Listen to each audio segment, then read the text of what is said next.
Olá, seja muito bem-vindo ao nosso canal Gotas de Esperança. É muito bom receber você por aqui novamente.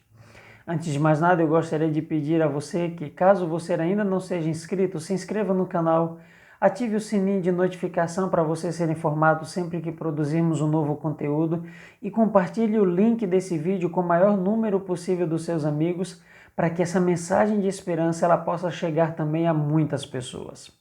Hoje eu quero compartilhar com você o texto que nós encontramos no livro de Lucas, no capítulo de número 24, e o versículo são os versos de número 13 em diante. Ele diz assim: Naquele mesmo dia, 2 deles estavam de caminho para uma aldeia chamada Emaús, distante de Jerusalém 60 estádios, e iam conversando a respeito de todas as coisas sucedidas. Aconteceu que, enquanto conversavam e discutiam, o próprio Jesus se aproximou e ia com eles. Os seus olhos, porém, estavam como que impedidos de o reconhecer. Então lhes perguntou Jesus: Que é isso que vos preocupa e de que ides tratando à medida que caminhais? E eles pararam entristecidos. Era um domingo.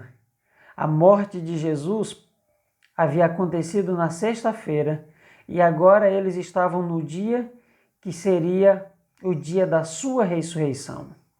Os discípulos, ainda não convencidos daquilo que acontecera, ainda não conseguiam compreender as ações ocorridas naquela fatídica sexta-feira.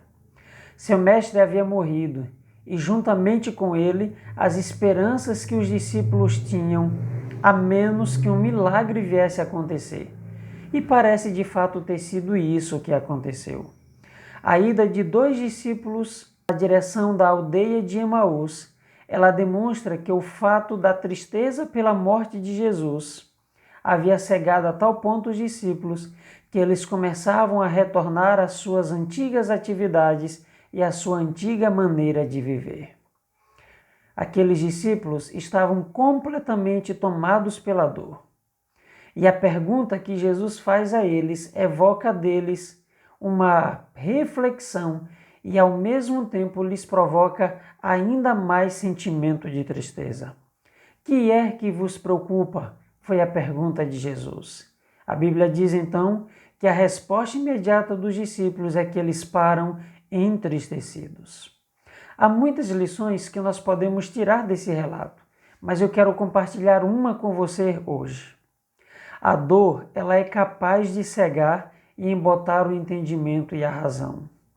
Tão absortos os discípulos se encontravam na dor, tão concentrados estavam em sua perda, que eles não conseguiam sequer mesmo reconhecer quem estava ao lado deles.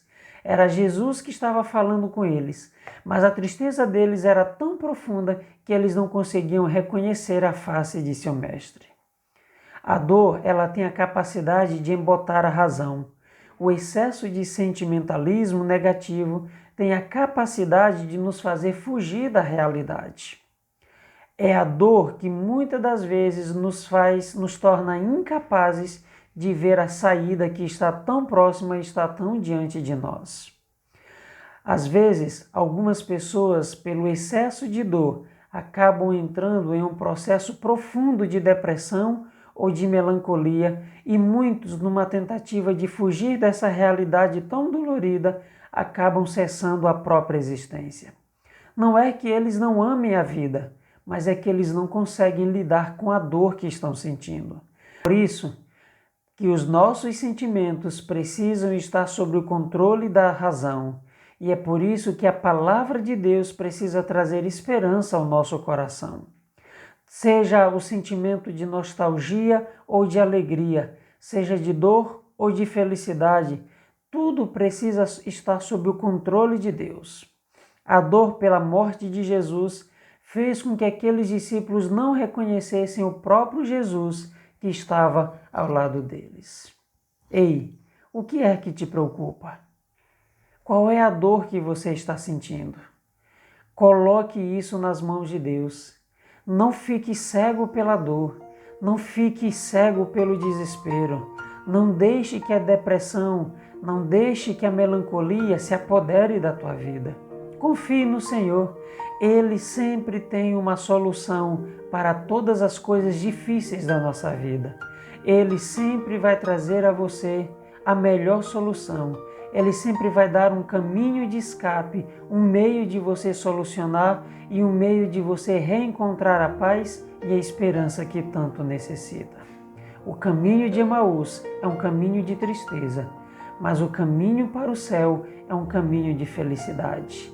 Ande por esse caminho e você vai encontrar a felicidade eterna em Cristo Jesus.